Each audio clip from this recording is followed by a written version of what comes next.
Fine. Welcome back to the Christmas edition of the Money Sauce podcast. And Garrett, I think we had our first sort of listener feedback question. Uh, it's a bit of a stretch. I'm going to just admit it. It's a bit of a stretch. In the Yahoo chat, Dan asked a question this week. And guess what? I'm going to answer it here so that it seems like somebody actually sent us a question that they wanted us to ask You on the know, it really podcast. loses its effect when you announce that it doesn't count. I think it counts. I think it is perfectly appropriate Okay. that our vast listeners out there will reach us Well, by any means necessary, even if it's in our own fantasy league chat. That's fine. yeah, you know what? You're right. That is fine. We saw it, and now here comes your answer. So Dan asked, Dan from Bolton, Friend of the show. yeah, yes, is it that our league is so big we play two teams only once? So going back to the schedule, what he's referring to is every team plays everybody at least once, but um, there are two teams that you don't get the second game against. Yeah, who randomly does it? I don't intervene with that. But the reason that it is that way, Dan, is right now we have a 20-week regular season. Um, because you have to fit in 11 opponents, because we have 12 teams, right? Um, we'd need 22 weeks to basically do a home and away round robin kind of thing. So we don't have enough weeks. Otherwise, we would either have to shorten our playoffs. Um, the other thing we could do is we could go back to the divisional format um, where we could move the championship week to the final week of the regular season, get ourselves 21 weeks of playable regular season time. And then we would play each team in our division twice and all the teams in the other division once to try to come up with a balanced kind of schedule.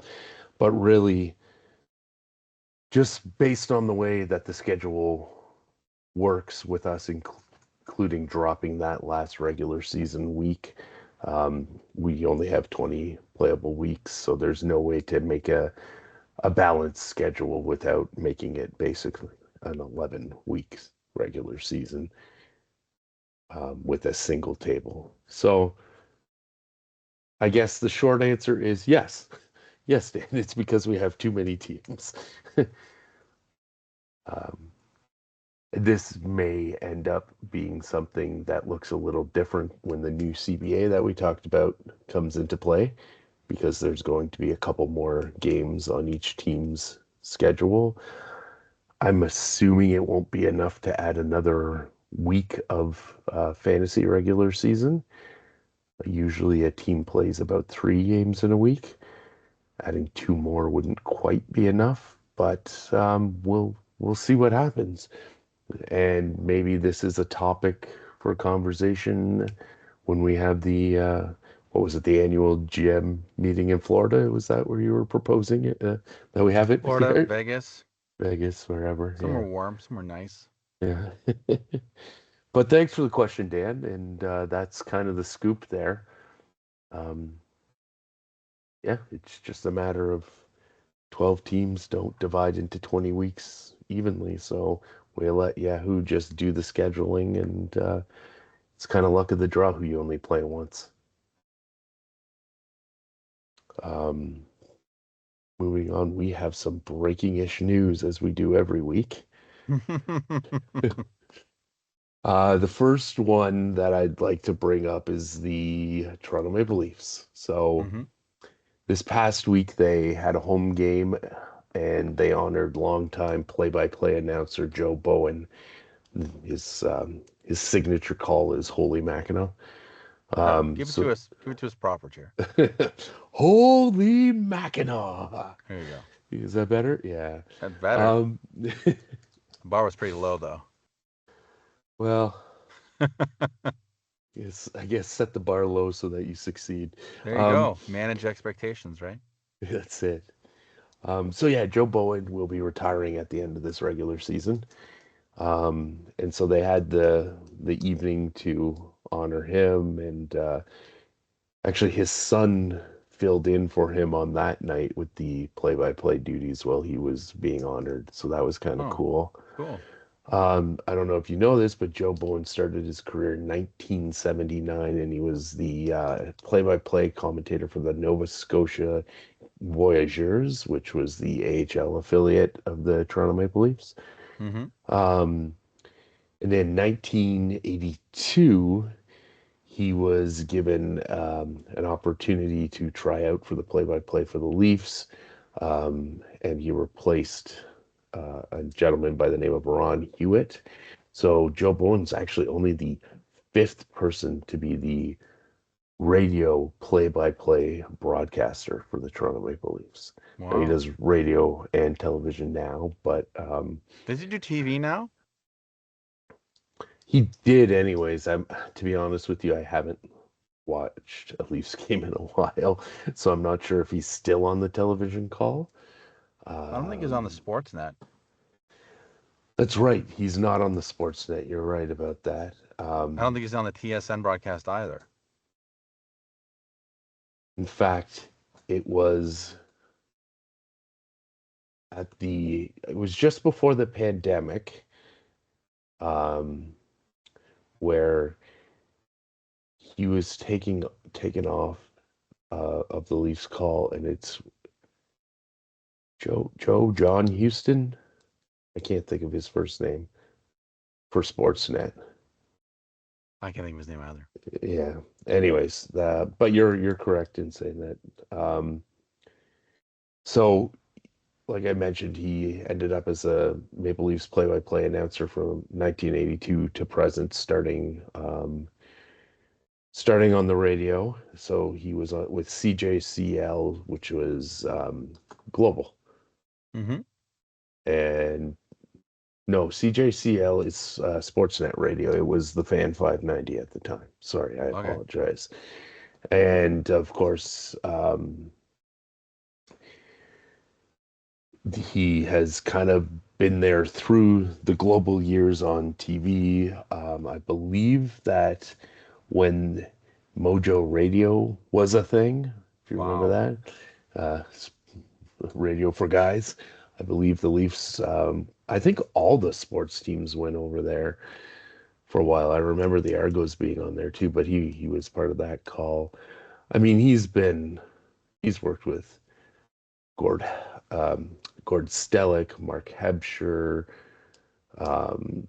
you name it. Basically, anyone that's been around the Leafs doing the calls he's worked with, and in addition to that, he also was the play-by-play guy for the Toronto Rock, the National Lacrosse League team from 1999, which is when the Rock first moved to Toronto and became the Rock. And he continued on until 2007 until he kind of stepped down from the Toronto Rock. But he has one of the most famous calls in Toronto Rock history. It was the 2002, I believe, NLL championship game.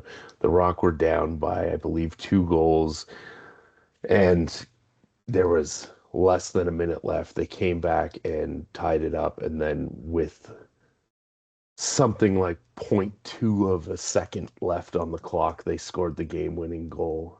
Mm-hmm. It was one of those, you can't believe that it happened kind of moments. A very cool moment for The Rock. Um, anyways, this past June in 2025, he announced that 2025-26, the current season, will be his final season. Um, he's been pretty adamant about the fact that he does not go on the road anymore since the pandemic with the team to make calls. He stays in Toronto and calls it off of a television prompter. Hmm. So this is, of course, a thing that's happening in all sports, right? I mean, I know this has been happening for the Jays for years too and all that. So, anyways, I think he decided that between that um, and he has reached over 3,800 games this season that he's called over Wow. his career. It was time to call it a day. So very cool thing that the Leafs honored him. Congratulations to Joe Bowen on an excellent career. Yeah, absolutely. I mean, what else can Absolutely. I'm you gonna miss say? him when he's off the radio, for sure. I wish he was just doing all the games, TV, radio, satellite, Morse code, or whatever the Bips and Boops was. Yeah, it's he's one of the last now. And like I said, he was only the fifth. Like this team is over 100 years old. But between Foster Hewitt and him, I mean, you've probably got somewhere in the vicinity of 50 years right there alone. So, Right. um, hey, it, it it will not be the same without him. That's all you can really say. And in a time when that kind of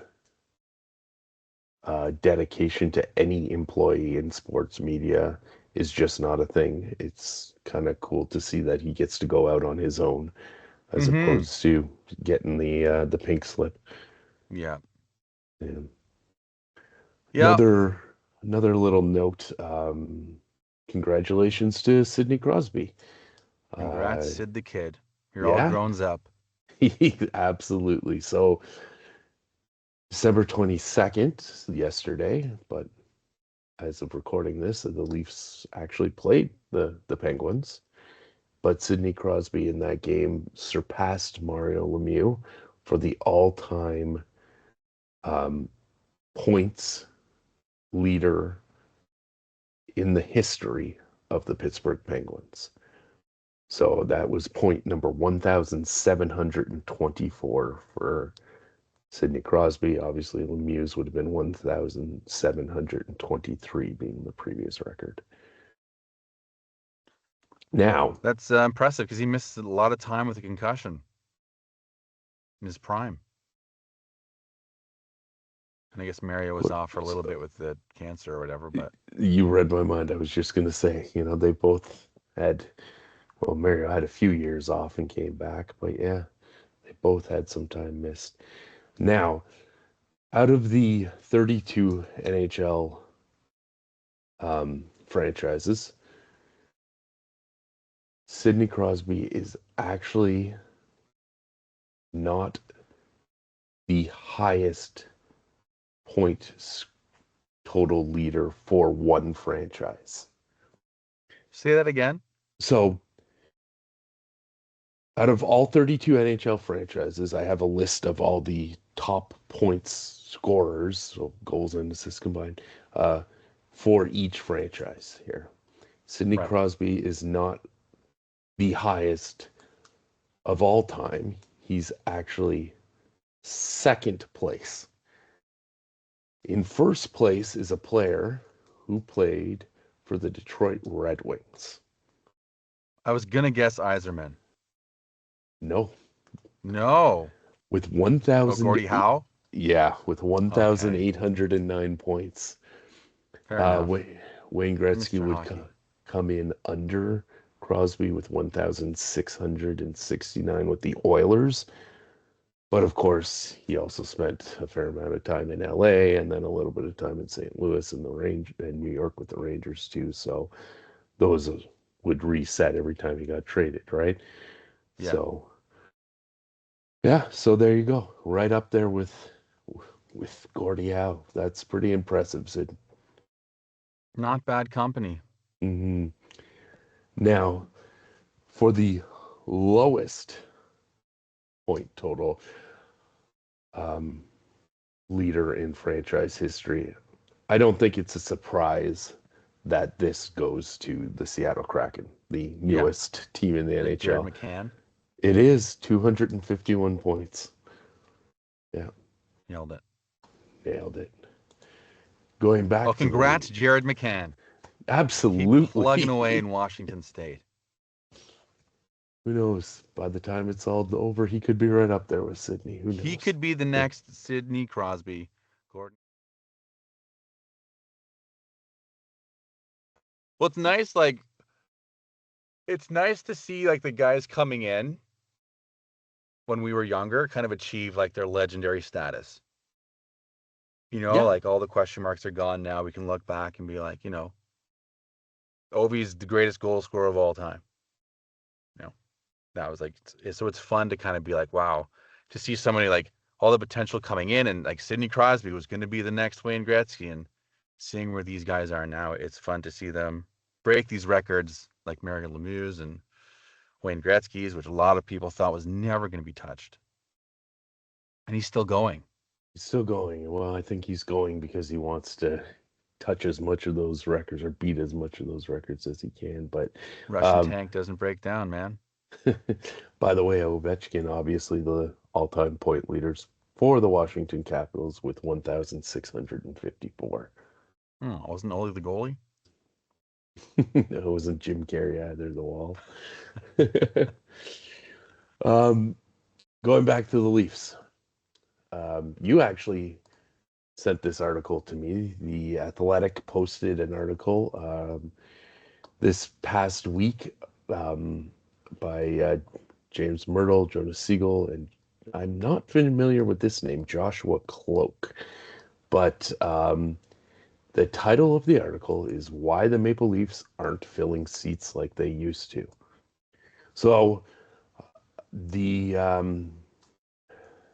the Leafs had a prior to the pandemic, because obviously nobody went to games in the pandemic, so that streak got broken. But they had a 13-year streak of basically selling out games. Come this season, this is no longer the case. Apparently, they had 18,353 for the game against Columbus on November 20th. November 18th against St. Louis was 18,305 and 18,438 against the Kings on November 13th. So also had the all-time lowest attendance figure since moving to Scotiabank Air Canada Centre with 18,366, and that was on March 23rd.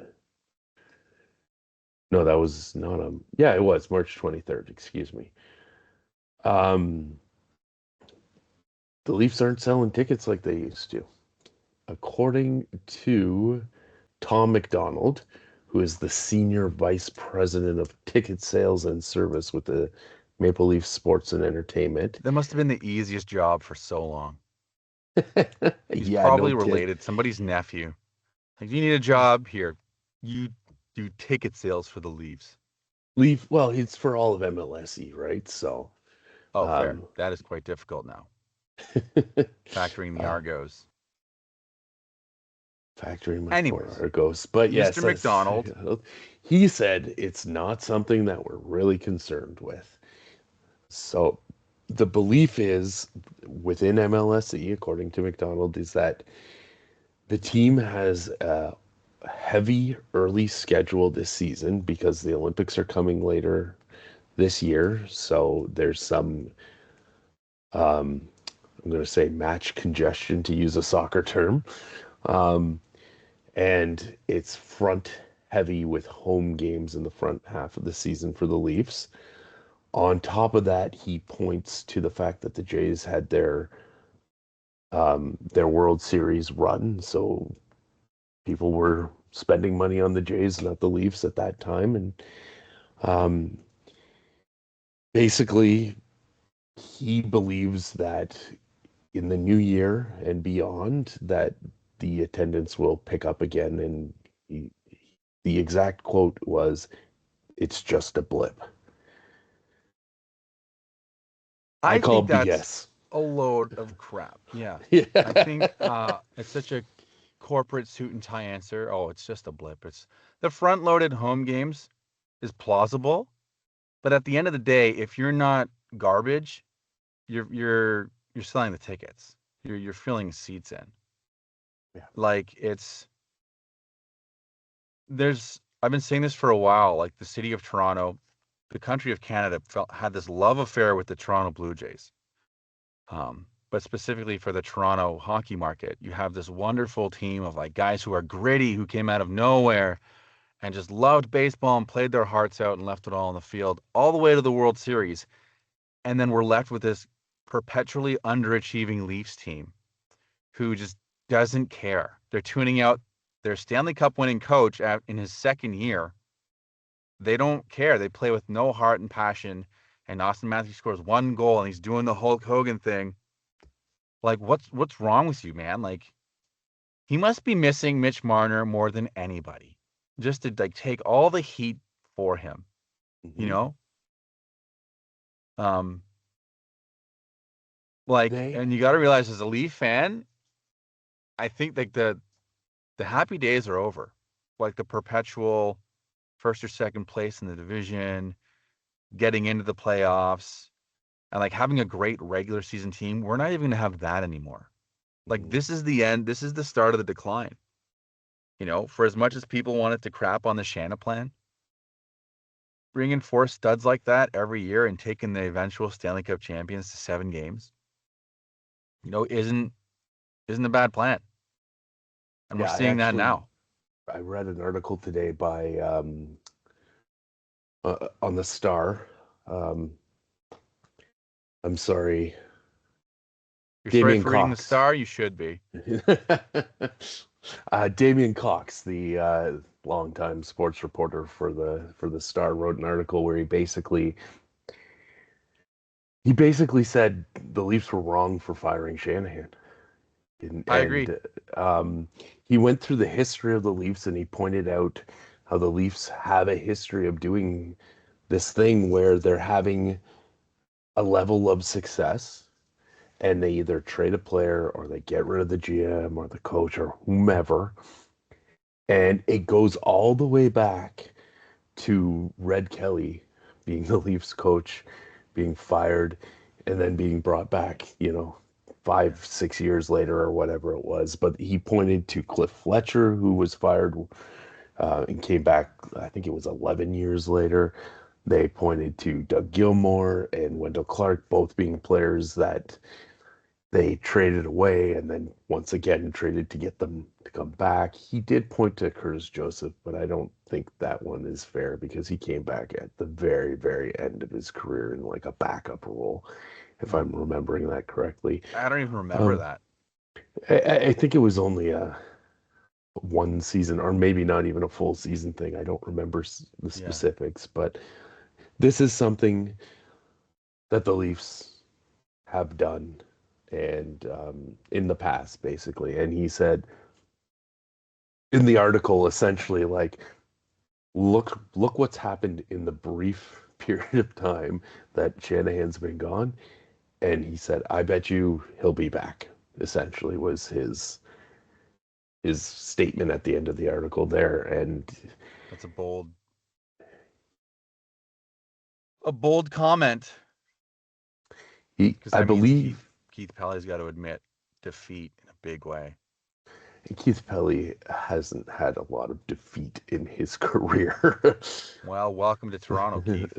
Yeah, well, I mean, from being the guy that made the European golf tournament financial success and being, I think he was part of the early days with the Blue Jays before they were Rogers and all that kind of stuff, if I'm not Doing what? mistaken. It's Let like me you're get, bringing in this guy who made the European Golf Tour a financial success. You don't need someone to make the Leafs a financial success. You need someone who absolutely. understands hockey. Okay, so I stand corrected. It was in the early 2000s. He was hired by, oh, remember these guys, Howard Sokolowski and David Cinnamon, the brief owners of the I Argos. do. Yeah, who handed in the keys to the league eventually. Yeah, he started working for them with the Argos, um, and in his second year, they won the Grey Cup. What was his And role there? he was the CEO, team president and CEO. Okay. He left in 2007, and from 2007 to 2010, he was part of CTV, and uh, he brought the Olympic consortium together so that the 2010 Winter Olympics in Vancouver um, were a yeah, they were under his CTV's coverage of them were under his watch. And then he left there in 2010 to become the president of Rogers Communications. So he is actually the reason for that 5.2 billion Right. I contract. remember that. He signed Yeah, that massive deal and then fucked off. and yes, he did. Sorry. Right. Sorry for the language. He signed that deal on February 25th, 2014. On April 17, 2015, he resigned from Rogers and became the CEO of the PGA's European Tour. And then he had some So success you have there. someone who's very good, a very good businessman, Absolutely. and you have no one under him guiding the hockey team outside of Brad Treliving, which I Right. didn't like that hire to begin with, but that's another story, I guess. Well, that's another thing they really bungled along the way as part of this era of the Maple Leafs. We can debate whether um, former GM, the now GM of the Penguins, the kid, Kyle Dubas.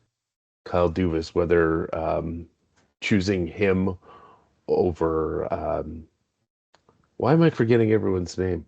Hey, the same thing happened to me last time we talked about Dubas. Lou Lamoriello and Mark Lou- Hunter were the other That's GMs in contention. so yes, exactly. So you have Lou Amorello, proven commodity for years and years with the Devils. You have Mark Hunter, who admittedly it's junior hockey, but has turned the London Knights into a powerhouse team for decades under his ownership leadership. Um, and then you've got this kid who ran the Sault Ste. Marie Greyhounds with this analytics thing. But again, in that same league are the London Knights, who have been significantly more successful than Yeah, the Sioux yeah, Greyhounds in that's a that great point. exact time period. That is a And they great point. chose, and they chose that guy. And everybody else said, well, if it's not me and if it's him, goodbye.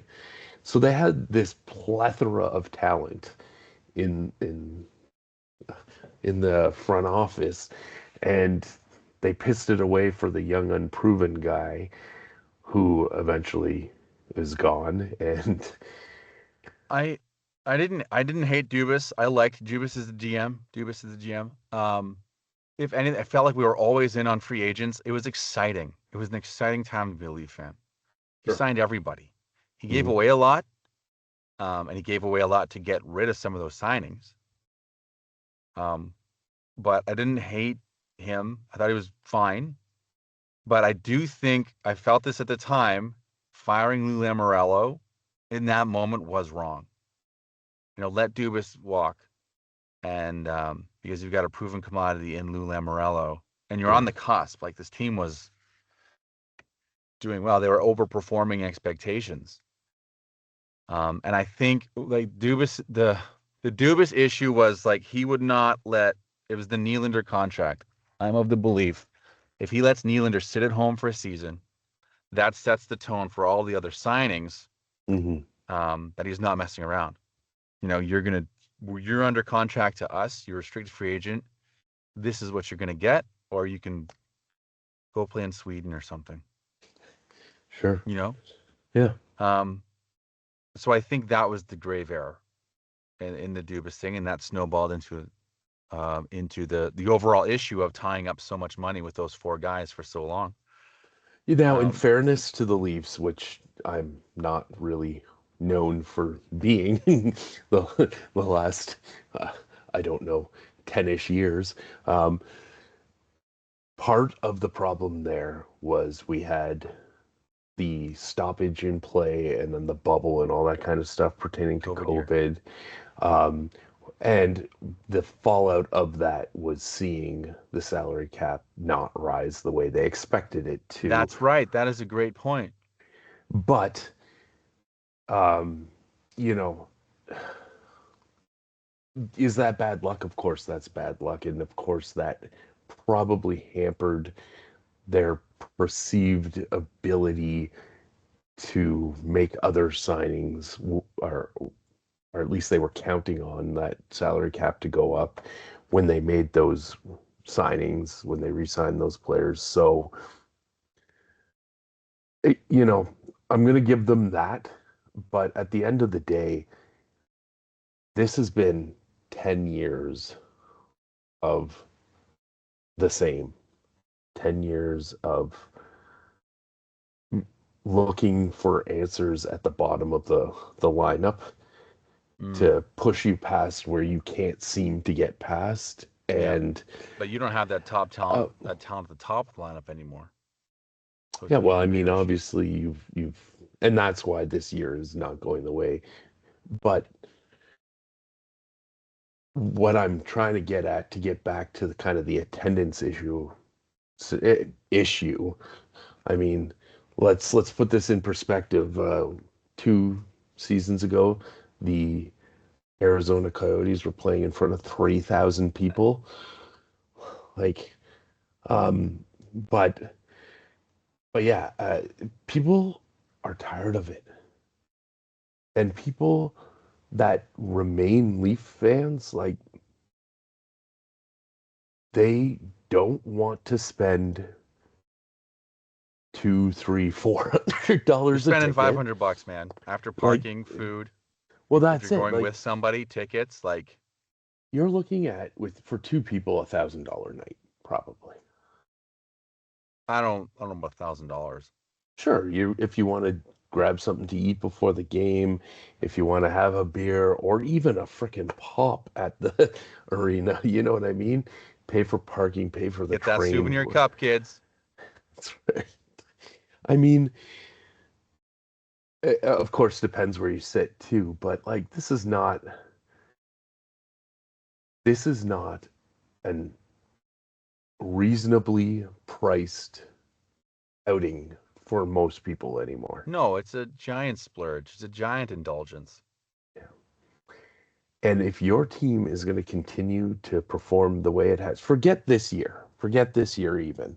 Now, this year, I think people are finally talking with their money, but the past 10-ish years, what is the point? It's what's the saying? The definition of The definition of insanity is doing the same thing over and over and expecting different and results. expecting Right. different results. Right. Absolutely. People are going insane being fans of this team. And like, But the core 4 like was the right play compared to other plays available. You know what I mean? Like I understand it's like the same thing over and over again, but like every year you can make a plausible case for like why they got outplayed. Now the last time they completely just laid an egg in Game 7 and kind of set the tone for the rest of the season. The kind of heart they weren't playing with. But Game 6, they were all heart. They were all grit. They probably played the best game of their lives. You know, so they're one game removed from that, and they just. But I don't think the core 4 is issue. I think that was the right plan to go back. But to go back to the attendance issue, yeah, people have had enough. It's not cheap, and like nothing in life is cheap right now.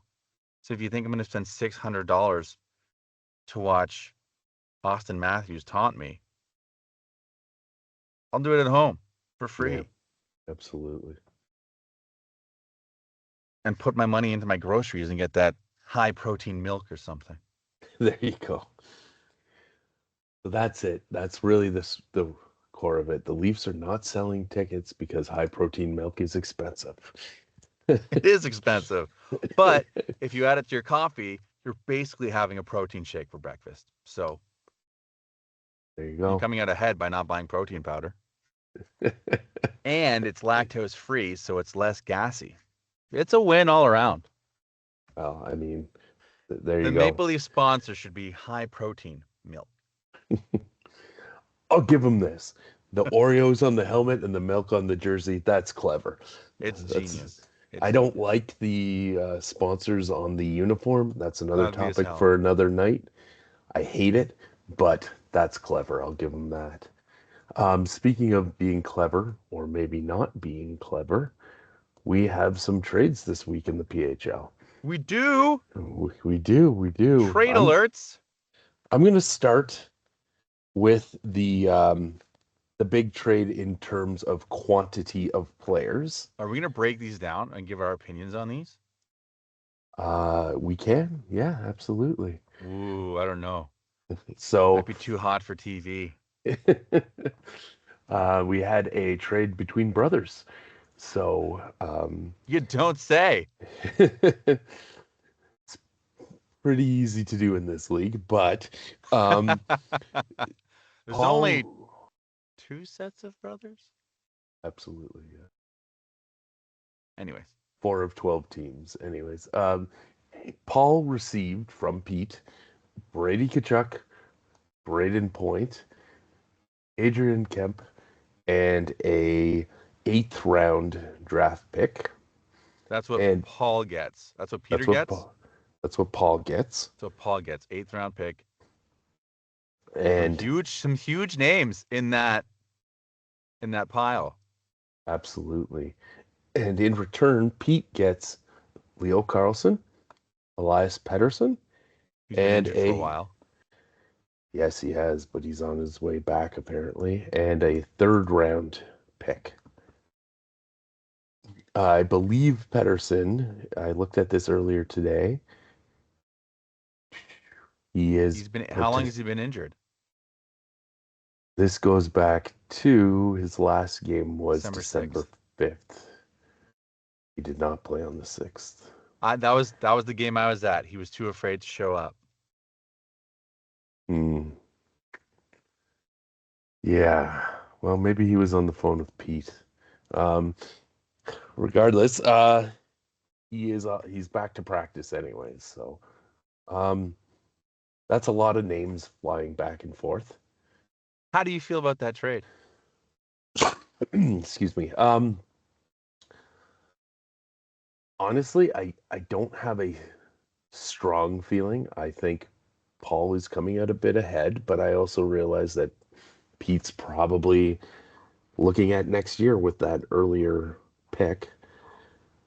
So it makes sense to me. I'm guessing Pete has determined that those 3 players aren't in the plans for him as a keeper, and he he was happy to. I'm not going to say happy. I don't know how he feels. I haven't talked to him about it, but I'm assuming he felt the price was right to start looking towards maybe solidifying his keepers for next year and getting some better draft picks.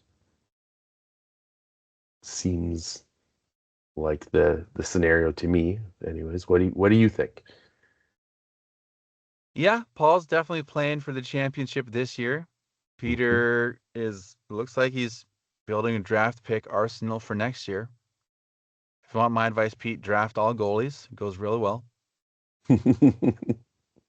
Um, yeah, I think Paul got a very good deal here for solidifying his place at the top, considering well, Pedersen will be back eventually. Leo Carlson, like there's 2 keepers there. It's just Mhm. there's Pedersen's a bubble guy, I think, but um, yeah, that's how I feel about it. All right. Well, the next trade you can really tell me how you feel about. You moved on from one of the Hughes. You I sent did. The Hughes Luke, World Order. It's the breaking up. Hugh World Order. No, you still have two, right? Or just one? No, I only have one, but their last Yeah, name is plural. yeah, fair. Kind of like the Goodisons. So you sent Luke Hughes and a third round pick to Rick, and Rick gave you Jake Sanderson and a sixth round pick.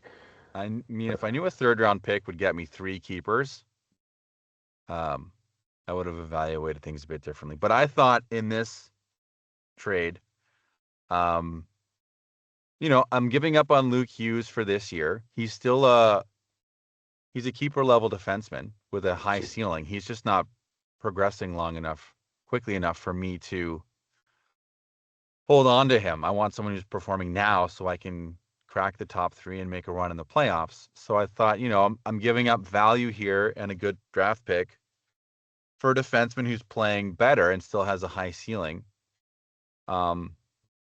Yeah, so I'm just looking at getting a defenseman who's playing now, who's performing now rather than someone who still has expectations to fill in Luke Hughes. So Yeah, I thought it was a very even trade. makes sense to me. When I got the alert that the trade was made, I was kind of like, yeah, I get it. I don't have anything to add to that. I understand your logic. So, well, why don't we see how Paul did with his new players? He played Marcel this week, and Marcel's in first now? Marcel picked up the win and Wow. took over. Yeah, 91.4 to 88. So I mean, You know what? It's because we moved this podcast to Spotify and Apple Podcasts and wherever you can download a podcast. yeah, That's made the probably. difference for Marcel. It's really You're welcome. energized his his enthusiasm for It's fantasy freed up hockey his league. other spare time to focus on his team. There you go.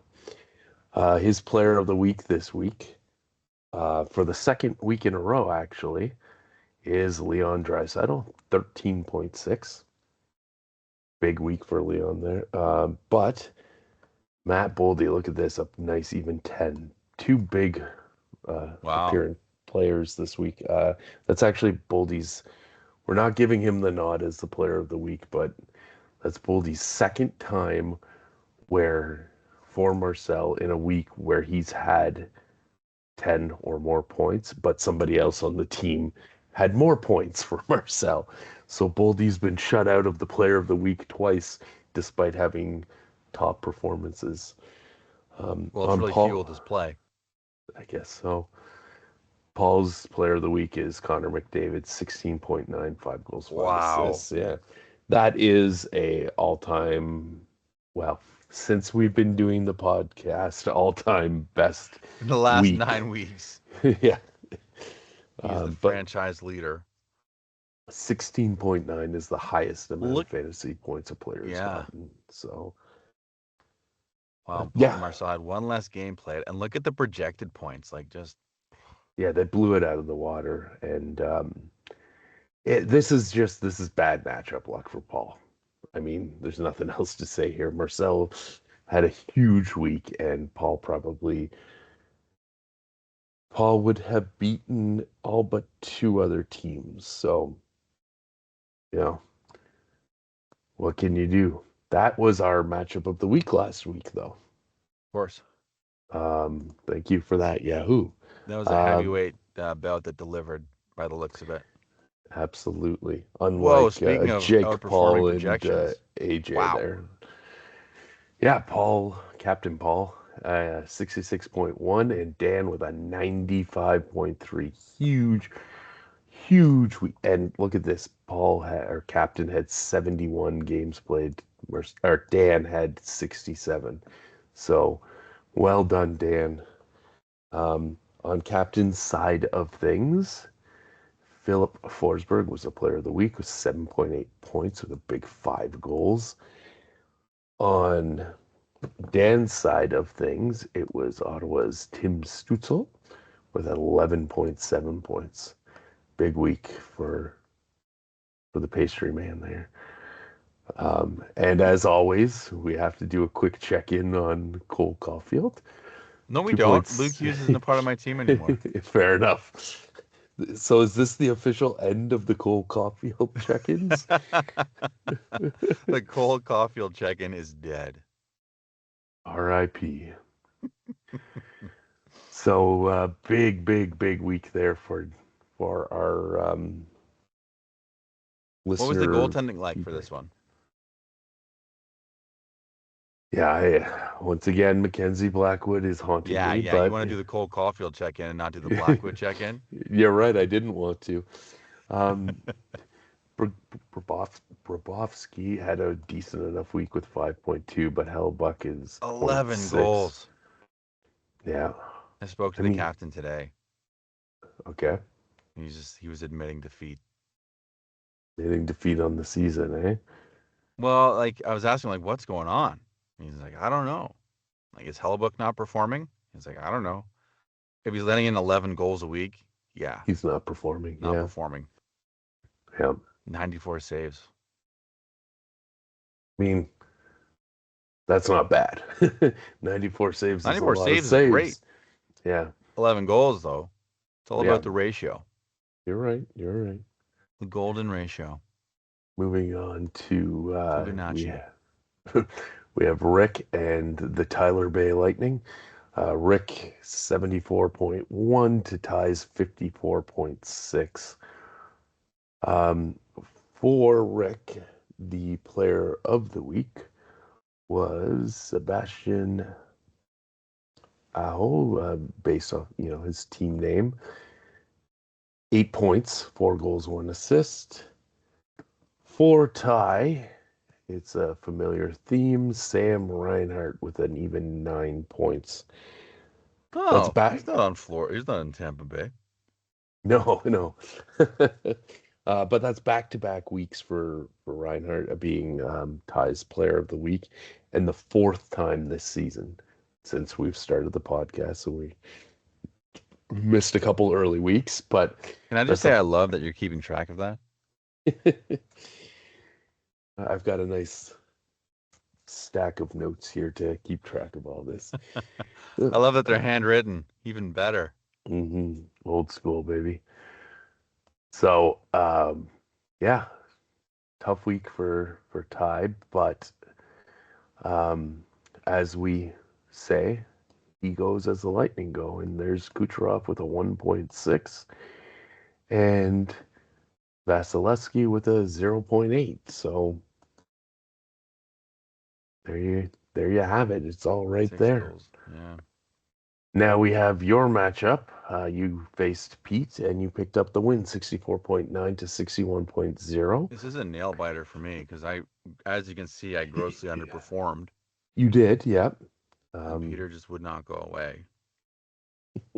So a few quiet nights from the big dogs, and my latest shiniest toy in Sanderson didn't do anything.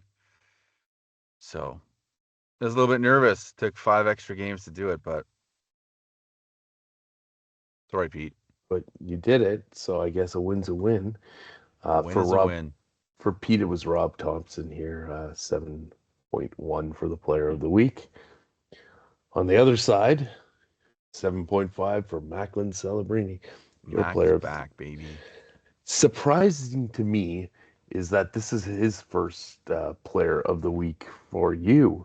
I thought for sure he had another one in there. That's his first? That's his first, yeah. Wow, so Wyatt Johnston must have been like stealing them from him. Because he's the top player on my team. As we discovered last week with the midterms. With the midterms, yeah. Just looking quickly here at your new addition. Where is Sanderson? There he is. Here he is there with his 0.6 points. He has yet to score a point for his new team, settling in, getting to know the guys. Just blocked a few shots, but hey, you got to start somewhere. Yeah, block away. Just not with your face. Ask your buddy Charlie about that one. We then had Colin and Dave. And Colin put up a 91.4 versus a projection of 66.4. 25 points over. Yeah, on 62 games played. Dave had a 60.7 versus his projection of 72 on 71 games played. Not a great week there for Dave. Um, for Colin, it was Thatcher Demko as the player of the week, 9.7 points. Nice. Nice week there. And for Dave, guess who's back as the player of the week? Jason Robertson, 7 points. That's his third time that he's appeared as the player of the week for Dave, and he took a little break there, but he's back. Finally, we have myself and Garrett Neustrad.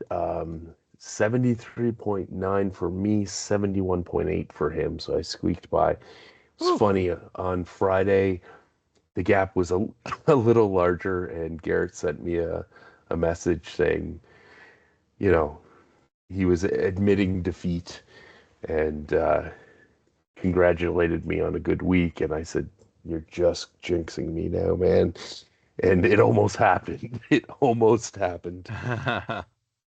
But great sportsmanship there from Garrett. For me, 9.7, Philip Gustafson in Minnesota there is the player of the week. There you go. And for the second time this year, David Pasternak is the 7.5 points player of the week for Garrett. So that brings us to the standings, and as you alluded to, we have a new first place team. First time this season, Paul has not been at least tied for first, if not owning it all to himself. So congratulations to Marcel with the 8-3 record, pulling into first. Myself, Paul, and Colin are sitting at 7-4. You're there with yourself at 6.5. I was gonna make a joke You're there about with both nobody, you loser. I was gonna make a joke about both the Garretts being 6-5, and then I realized I misread that. So Garrett, Dave, Dan, and Ty are sitting at 5-6, and we have Rick and Pete at 4-7, and then Captain at 3-8. So if the playoffs were to start today, it would be Marcel and Dan. You would get Colin. I'd get a rematch with Garrett, and Paul and Dave would face off. Looking forward, or looking, I keep saying looking forward every week, but it's not forward. Looking at the week that's already started. Yahoo has designated the matchup of the week to be the Money Sauce match. Ooh. That's right. Dun, dun, dun, dun. Can Your you hit refresh on this page? I'll do it right now, live, and Yeah, there we thanks. go. Oh, I wish I didn't. You are well ahead, 21-8. You're projected to get 47. We got to keep in mind these numbers are going to look a little lower this week because we have some time off with Christmas. Mm. 28 points. Yahoo! I don't like that projection for me one bit. Colin That is low. is playing Ty. Ty's up 26-20. They're expecting Ty to hit 51 points and Colin to hit 42. We have the Bloomingdale Brothers matchup where Pete at 11.5 is playing Paul, who's at 17.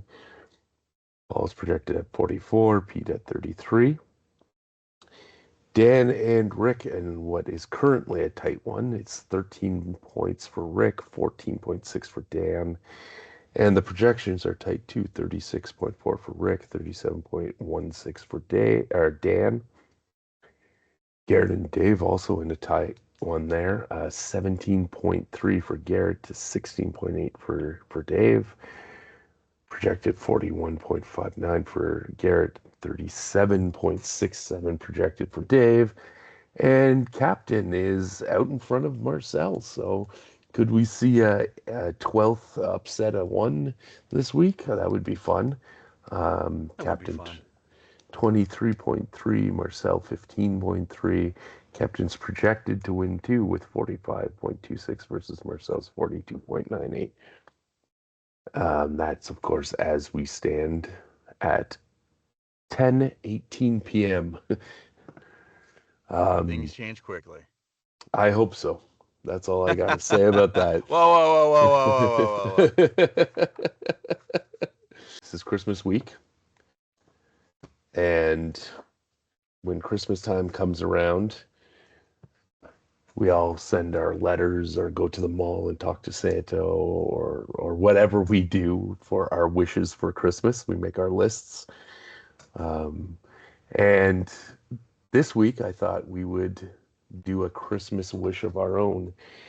The way I kind of thought would be fun to do this is we could have one wish for the PHL, for our fantasy hockey league, and one wish for the NHL. Um, why don't you start us off and you choose NHL or PHL, dealer's choice. Well, when I wake up Christmas Day Mm-hmm. and celebrate the birth of our Lord and Savior Jesus Christ, Mm-hmm. and I open up my stocking Mm-hmm. and I pull out, I'm like, when I'm thinking about fantasy hockey, what I hope I pull out of that stocking is an eighth keeper.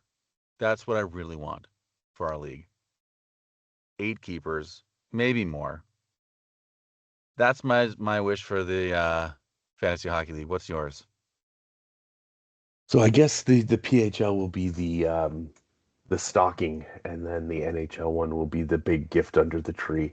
But I see you unwrap your gift, and I will admit, well, I wish I got that gift too. But more than that, what I wish for is extended stats from Yahoo. Oh, that's a good one. I feel like we could dig much deeper into the stats for this podcast. I think everybody would have the opportunity to do a little bit more research should they want to on the players that they're adding, dropping, or trading for. And I know Yahoo is capable of it because they do it for fantasy football. Yeah. That's my PHL Christmas wish. Moving on to our NHL wishes, you're sitting in front of the fire with the tree off to the left, and there's a nice big package under the tree that says to Garrett. What's coming out of that package? Yeah, I heard it too. Just pretend I didn't say it that way. I make the box a little shake. As I unwrap it, I open up, and to my great delight, the NHL has gone back to their previous playoff format of a conference format of the first place team playing the eighth place team, and so on and so forth. Mhm. That's one that we've talked about in the past. It's one that I kind of like the divisional format, though I'm also of the opinion that if you're going to go with a divisional format, you need to emphasize more divisional games, making the division format in the playoffs mean more. But I also understand the appeal for the one versus eight and our one versus eight, two versus seven, etc. Um, and I wouldn't hate to see it back if for no other reason than we don't have to see the Leafs, assuming they make the playoffs, play Tampa Bay or Florida It's boring, and they every wanted single more like year. rivalries, but it sucks. Yeah, I think the biggest problem with it is that you have two teams in the division that are from way, way, way down there in Florida. If it was Montreal, Ottawa, Buffalo, I don't know, New York Rangers, yeah, teams that are geographically closer, I Yeah. think there would be more interest to it. But It also makes it harder for the Canadian teams to get in, yeah, that's true right? too. So Yeah, it's inherently favors American teams. hmm, So it's that's fair. as you know, it's BS all around. Fair enough. Um, you've enjoyed your present. It's my turn to see what's under the tree for Yeah, I'm me. playing with it right now. Never mind. I'm not even gonna say it. We're gonna have to Oh, change it's the a rating family on this show, Jared. What have you podcast. done? I uh, I opened my present, and in that present is a NHL team in Hamilton. Wow. I do not understand why it has. Okay, let me rephrase that. I understand why the NHL hasn't let it happen, Yes. but it's dumb. The Buffalo Sabres are not going to take that much of a hit. In fact, what's going to happen is you're going to have another team that comes to town where Canadians are going to go flood their arena, just like they do when the I Leafs don't show I up. don't think they're worried about Buffalo. I think they're worried about the Leafs What's there to worry about? cutting into that market. I, Well, look at it now. They're not even selling out now. yeah, okay. So 1 year. Look, man, they're not selling out 19,000 seats, but they're still selling over 18,000. And why would you not want to have again, uh, let's choose one of the Florida I'm not even going to pick one. Just say one of the Florida teams gets out of Florida and comes to Hamilton because I think the problem has been solved with Arizona in now in Utah, so we can leave I don't that think they're going alone. anywhere. Um, you are keeping a team in the same division then. You are adding that geographic rivalry, which I don't think is working because the Florida teams are so far away, as we just talked about. Hmm. You are putting a team in a hockey mad market um, that I think you would have no issue overlapping the Leafs. In fact, I think there would be a lot of disgruntled Leaf fans that would latch on to this team. I think um, the I know the arena in Hamilton was just redone. It reopened this year. Is it 100% NHL standards now? I don't believe so. I'm sure they could do something about it. I know they put an emphasis on making it more of a concert first venue with um, this remodeling. Hmm. But part of that whole plan for Hamilton is rebuilding that whole area around the arena to have, mix use. So you're going to have residential towers, you're going to have office towers, you're basically making one of those areas that they always talk about when they build stadiums and arenas now, these areas with restaurants and yeah, and entertainment options all Yeah, yeah. around, and they make like little villages out of them, and then there's housing and all that kind of stuff. It's already underway. It's all there. To me, there is no there's no reason that there shouldn't be a team there. It would be great if Bell bought an NHL team, put him in Hamilton, and then they can fight with Rogers all the time. That would be interesting. Um, they would probably be the only entity that could do it at this point. Let's be honest. It would make sense for Bell to do that because part of the whole, Sportsnet having the NHL contract, TSN has regional rights. They would be guaranteed to get another team in the Toronto market to have regional rights for, which they'd love as long as it's hockey. People are probably going to put it on TV, right? So, Right. um, from that standpoint, it makes sense for them too. Like the theory out there for a while had been that Bell should be trying to bring the Montreal Expos back, and it's all for the same reason to get a TV contract for baseball for TSN, right? Like owning the team is one thing. The media rights are another thing, and these companies are more concerned with putting that product on the radio, on TV, on this, on that, and the other. And I don't know. This would just make sense to me unless Bell is in so much financial trouble that they couldn't afford to do it either. I don't know the ins and outs of their financial situation, but I do believe that they had a lot of debt that they needed to repay, which is part of the reason they got out of MLSE as much as they did. But regardless, it seems to me that there's now more than ever a good reason to put a team in Hamilton, and I would love to see that. Yeah, no arguments for me, man. That'd be great. Team in Hamilton, a team in Quebec, and we're all good. Absolutely. And then if you want to expand to Atlanta again, as long as we get those two teams, fine. Then put a team in Houston, Atlanta, Kansas City, whatever. Sure. There you go. Well, here's hoping that these are gifts we see under the tree. But I'm sure they won't be, but I hope you have a good Christmas nonetheless. And I hope everybody watching out there also has a great Christmas. And we'll reconvene next week for, I guess, our New Year's special.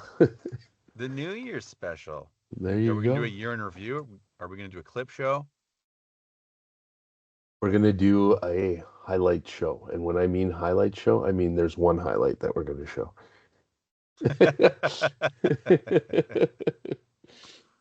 Until then, though, thanks watching and listening.